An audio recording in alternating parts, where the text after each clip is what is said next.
All right, this is Subway Walls. We're here with the first ever interview for the magazine with Bobby Franklyn of Northport, Florida, local hip-hop artist. Bobby, where are you originally from? So I'm from Long Island, New York. Originally, I moved to Florida around the age of 13, and I've just been here in Northport and Port Charlotte for that remainder of time. All right, and did you grow up on hip-hop music, or what was going on in your house as a kid, music-wise? As a kid, it was mostly classic rock music for the majority of it. Because my dad, being a construction worker, I was always with my dad, and growing up like that. And that's the kind of guy that I am. I'm always working with my hands and doing mechanic work. So with my dad the whole time, it was always classic rock. And then, kind of like a treat, you don't hear a lot of it. It was the hip hop music. And with my aunt, every time she would pick me up as a kid from school, it was always hip hop and pop music. So it was like a good mix of things. So being that hip-hop wasn't what you normally heard, would you say that you were more drawn to that? And Exactly. It was something foreign to you? Yeah, that was exactly what it was. It was like it was like eating a treat before dinner. You're not supposed to do it, but it was there. Okay.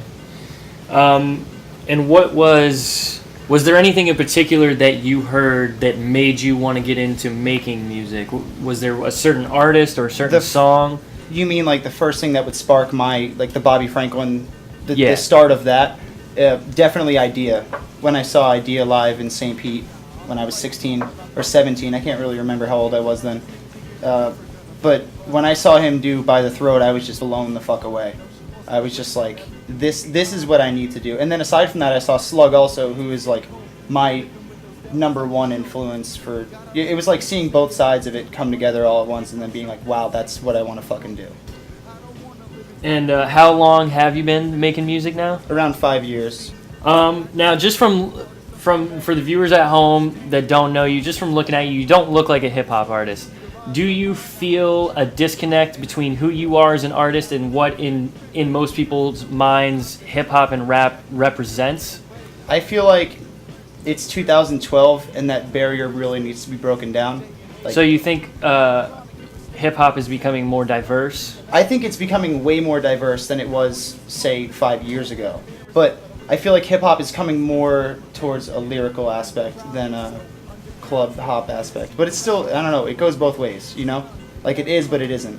When you write a song, where do you start? Do you start with the beat? Do you start with the lyrics? Bring us through your process. Oh, God. Lately, since this year started, I've been working more on the beat aspect first. I like to really be picky with my sample. When I first started, I wasn't picky whatsoever. But now I've been sitting and listening to everything and just going to the record shops, getting more records, making the beats. And then the writing, I can't even explain to where that starts. That just starts on its own pretty much. I sit down, something comes to mind, like just one line, and then it'll just pour out after that. Everything just goes on its own. And getting back to the beat making aspect of it, when you're looking for a sample, how do you know that you've found a sample? What is it that you look for in a sample? If my head immediately starts moving to it, I'm like, okay, that's gonna work. Okay, and you just put out your first self-titled EP recently, correct? Yeah. I put out Empty Pages 2 months ago. Tell us a little bit about, as far as that EP goes and what that album's about, where was your headspace when you were making that album? Oh, man. What were you going for? In that album, there was getting a job, meeting a girl, that girl breaking up with me, whatever, and then, pretty much the recuperation from that. So it's a very personal album. Yeah. I try to make my music as personal as I can without signing it with my blood. So the title track, Empty Pages, what's that song in particular about? I wrote it after I was hanging out with everybody. We were drinking beers at the bar, and Adam told me, he was like, dude, you're famous. And I was like, yeah, I'm not famous. And the opening line of the song is a lot of empty pages, half-written phone numbers, last names of friends who swear I'm famous. And it was pretty much just me saying, like, everybody here knows me in this group of people, but in reality, like, nobody really knows who I am outside of that, Yeah, I keep myself level-headed, I don't have a big ego, I don't have a big head, I just try to keep it level. And now that you've gotten that out, what are you working on now? Now I'm working on, in retrospect, And for those who don't know, what is in retrospect? In retrospect is me, myself, Bobby Franklyn, and Johnny Change on a self-produced by me album, and it's just going to be 5 tracks. We're already halfway through it. One of the other songs on the self-titled LP or EP, Alcohol and Women. Now that seems, at first, a lot of rappers talk about alcohol and women, drugs and women, money and women. Yeah. There's always those themes. Now, what did you do in that song? How was your angle different? My dad and I don't talk to my dad much about my music, but he's always there, like, hearing it because I blare it in my room. And he goes, you know what you don't have? You don't have a drinking song. So I was like, okay, I'm not Irish, so I'm gonna make a song about drinking and about women. So I took my angle is, yeah, it's great. Let's drink together. And the whole song is about me and this girl, this figurative girl. And the idea is like we're in love with alcohol and each other, but there's really no love connection. It's just, we would just fuck when we drank. That's it. There was no other connection aside from that. George Thorogood. I stole the chorus from him, and I'll openly say that. I'm not that guy who's going to be like, oh, I thought of that. I'm like, no, I heard it, and I was like, dude, fuck yes. 1 bourbon, 1 scotch, and 1 beer too. We can call it love if we're supposed to. Everybody says, Robbie, you're so depressed in your music, and you sound so sad. And I'm just like, sad music makes the best music. I feel like emotion in music is a must. You have to put 100% of your heart into it. You were saying before that you really want more people to come out and start expressing themselves. Yes. Is that kind of a goal of your music to let other people know, look, you can express yourself too? I mean, people blow $300 on a fucking pair of Jordans.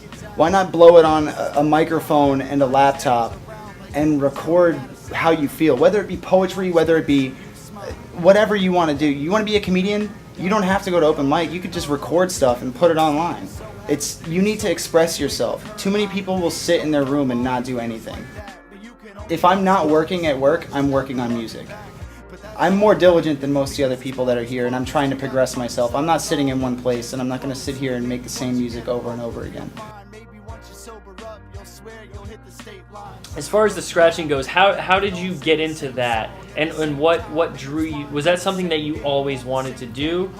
Yeah, dude. Ever since I started making, ever since I wanted to make hip hop, Lorenzo and Heather had the skate shop, and this is nobody that's watching this is going to understand it except for them, but they had the turntables at the skate shop. And I was always intrigued by it. I was always intrigued by turntablism and DJ Qbert and all of that. The other side of that's like the flip side of hip hop. Do you want to move into having that as another live dynamic? Oh man, that's like my dream, like to have a DJ. Like, dude, that's like the top thing. Like, fuck touring, fuck selling records. I want a DJ. Just because, like, it makes the show, it's not just me standing there at a mic stand. Like, I want to have it to where I'm not the only person getting stared at. And also to share the limelight. Because I don't want to be the total front man. I don't like being the front man. What do you want people to feel what do you want them to come away from your music feeling? I just want, I want an email from somebody that says, dude, I get it. That's all I want. I don't want that, and I want to play a big show. Those are the only 2 things I want. So you just want people to hear it? Yeah. I don't connect give a shit with it. Yeah, I just want people to say, hey, I get what you're doing. I would like to say, if you want to follow me on Twitter, it's Bobby_Franklyn, FRANKLYN.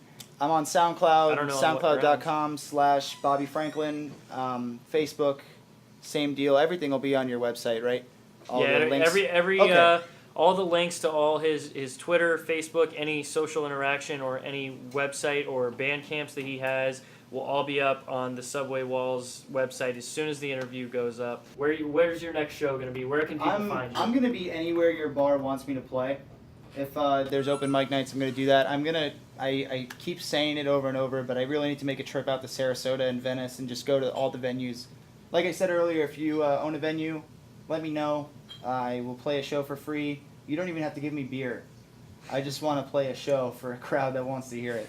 Thanks. And anybody else, if you're interested in any collaborations or anything, just let me know. I'm on Facebook and Twitter all day at work. So just let me know. Thanks, man. Thanks for coming out. Come back anytime. Always. See ya.